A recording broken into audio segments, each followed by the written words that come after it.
Limit. Parameters. Okay, parameter, a limit, okay?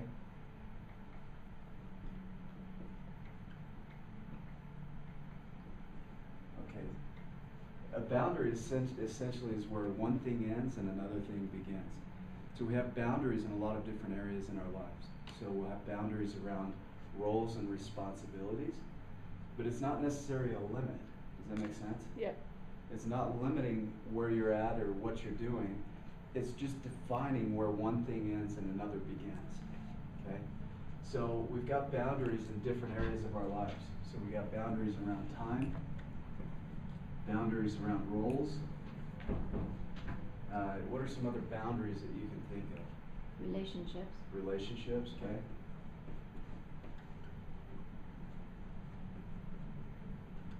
What are some others? Business. They're in Okay. relationships, but business. Yeah, business tie into your roles, responsibilities, right? So some of the key ones are time, roles, relationships. You've got spiritual boundaries. You've got boundaries around a lot of areas of your life. But essentially, it's just saying this is where one thing ends and another begins. So with boundaries, we want to define what they are. It's just like a property, okay? So you have a property. We'll say that's our property. Just like you do with real estate, you've got a property line, okay? And that line says this is where this property ends and the next property begins. Okay, within that property, a lot of times we leave it open. There are no fences up. We don't put anything up to protect what it is that we have as a role or responsibility. So people can walk in and across our property without any consequence. There's no rules for it. Does that make sense? So you got to have rules for your boundaries. What is it that you will do? And what is it you will not do? Okay? So I like to look at it as you've got your home here, your castle, and this is everything you're building within your life. What would you want to do to protect that? How important is that to you? Because if you don't have boundaries up, anybody can do whatever they want with it. So if you've got a time or a schedule and you've set somebody in and somebody calls up and says, hey, I want to meet with you right now, but you've got another appointment, you say, okay, then you've just allowed them to trespass on your property. You've got to protect your boundary. So I would put, this is kind of a moat, okay? You have a moat around your boundary.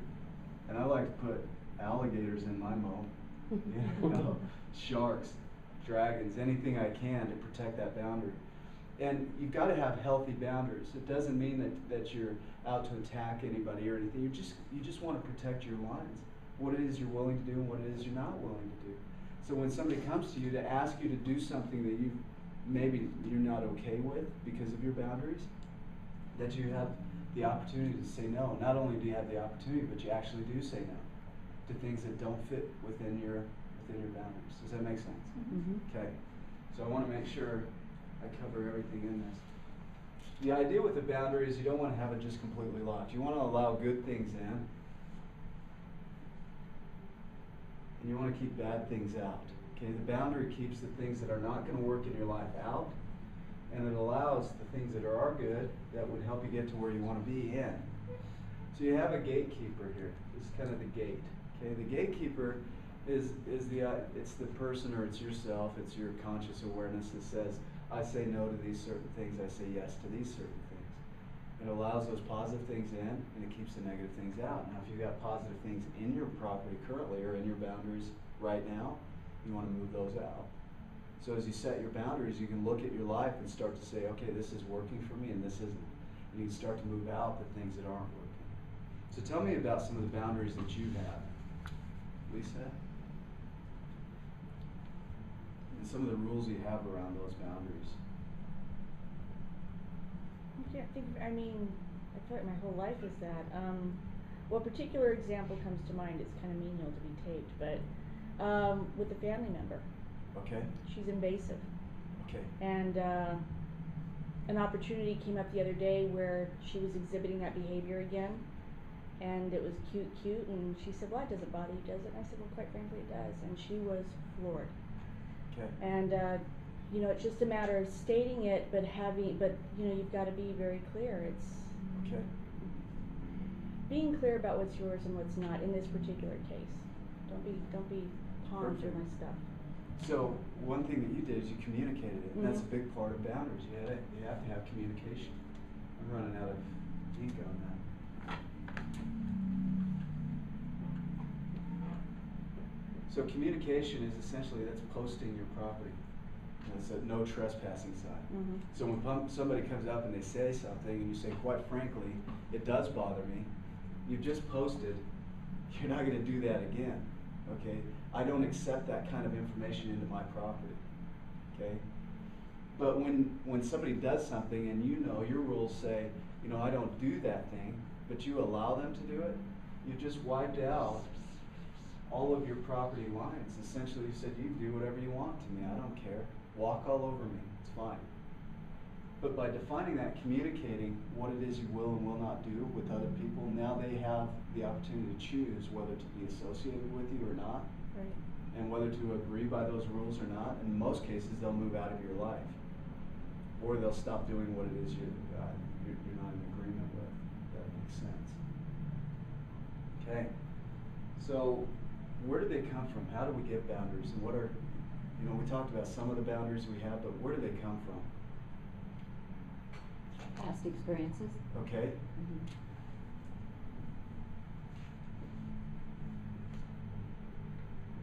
So past experiences. Okay. Do you have some examples there, Robin?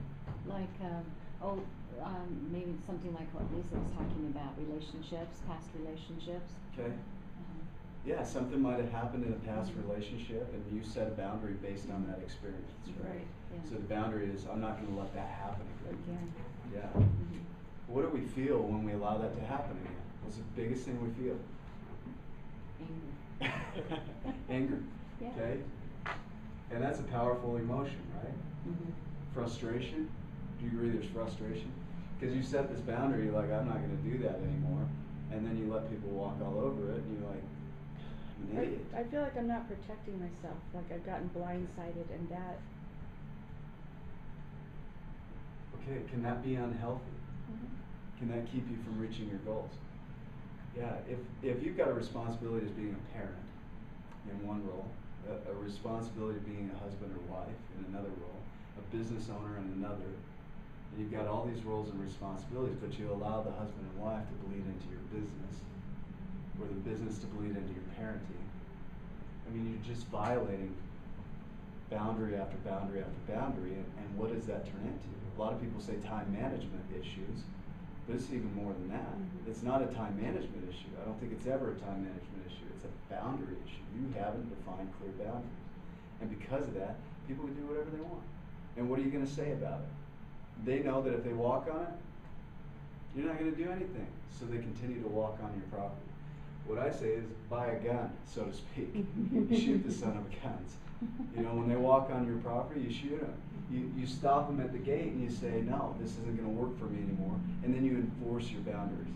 Because sometimes we'll set boundaries and then we won't even enforce them. Be like, yeah, I've got these boundaries. They're so cool. You know, I'm gonna work this time to this time. You know, I don't return emails at this particular time. And then you start returning emails before that. Okay?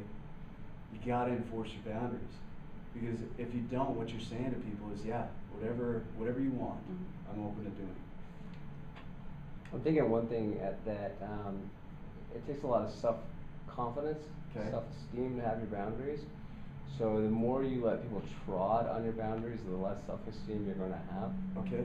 So confidence So goes down. Your confidence and everything else that you're trying to work on, if it's your business, if it's your relationships, whatever it may be, the less confidence you have, that less self-esteem you have, the less you respect yourself, the easier it is for other people to not respect you. But the more you respect yourself and say, this is my boundaries, don't cross this, the more empowerment we then gain, and the better it is. And then I like what we were saying is, we can move some positives out to increase the positive.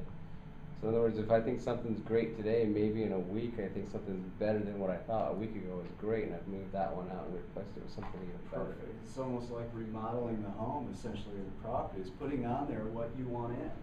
This goes back to having the bridge here. You have your moat and your protection around your boundaries, which is you're standing up and communicating and enforcing your boundaries. But sometimes you have some things on your property you just don't need anymore. So you move those out, and you find the ones that you do like, and you move those in. So that could be with your time. It can be with your relationships. It can be spirituality. So there are healthy boundaries, guys. There are things that are going to work. There are unhealthy boundaries as well. Things that just, they're not going to get you where you want to be. So talk to me about some of the boundaries you'd like to see in your life. Some things that maybe aren't there that you'd like to have set. Some rules and some things that have maybe been frustrations for you along the way. Does that make sense? I think for me, it's me setting boundaries for myself, actually, Okay. as far as work bleeding over into family and relationships. Okay. Because as of right now, I mean, it's just, if I work till 11 o'clock, I work till 11 o'clock, and I haven't set that boundary for myself. Okay, I want to plug that in real quick before we move on. So you've got a calendar, right? This is my awesome calendar here, okay, of things that you get to do every day. Part of that calendar is filled with work. Part of that is home life. You've got personal time, right? No, but, Okay, yeah, But it could- theoretically, yes. It could be included in there, but it's not, because what you've done is this work walks all over this boundary and walks all over that boundary. So essentially what you're saying is my work is more important than my home life. My work is more important than my personal life. My work is more important than my relationship or my spirituality or whatever it might be. You're saying that this is the most important thing in my life. And you're telling, not by your words necessarily, but by your actions, you're telling these other areas to screw off, to get off your property, essentially. Does that make sense? Yeah, absolutely. So to set boundaries, you've got to set time limits, and you've got to have time for work, you got to have time for home, personal, spirituality, you got to set boundaries for those. So that might be in the morning, I'm going to do my scripture reading or praying, depending on what you do. You might have meditation, or however you connect with God, however you look at that. You might have, after that, your exercise and your physical fitness. But if you go right to work, you just cut out the physical fitness part. If you go right to work, you cut out the God part. So you guys find yourselves doing that? Oh, every day. Absolutely. Okay. I do too. Okay, I'm not immune to it. But when you set boundaries, you start to enforce those, then that becomes routine and ritual. And then people know, as they come up to your property line, hey, don't mess with Lisa because she doesn't operate that way. Don't mess with Robin because Robin's got set rules, she's communicated them, and she enforces them. Don't walk all over Robin, she won't allow it. Don't mess with Ryan because Ryan's got things he's got to get done, and he enforces those. So as you guys hear this, what comes to mind? It's the first thing that comes to mind as you hear this about boundaries. I'm right on the same page with Holly. Okay. So. How important it is to set them. Yeah, And okay. enforce them. Yeah. Isn't that the biggest thing, is just setting them, Setting getting them. clear on what they even are? Well, I found, for me, like, with the work thing, like I work tons right now. Yeah. But I went to my home life and I enrolled them in that. Okay. So I sat down with my wife and my kids and everybody, and I said, look, here's where things are at, here's what's going on. I, feel like I need to be working this amount of time, is that okay? And then, it was like, well, Saturday's like our family days. I don't work Saturdays, I don't work Sundays. The rest of the week, I'm in it till I'm done. Okay. Is that So defining that's a boundary? boundary that was set, and so it doesn't even, it's not necessarily like, okay, like, I gotta work from 9 to 5 and then I'm done. You just have to get people to understand your boundaries and why they're set the way they are. So this part right here, Ryan, what you did is you communicated, you created an agreement. The difference here is that, like, an expectation is something that's not communicated, an agreement is.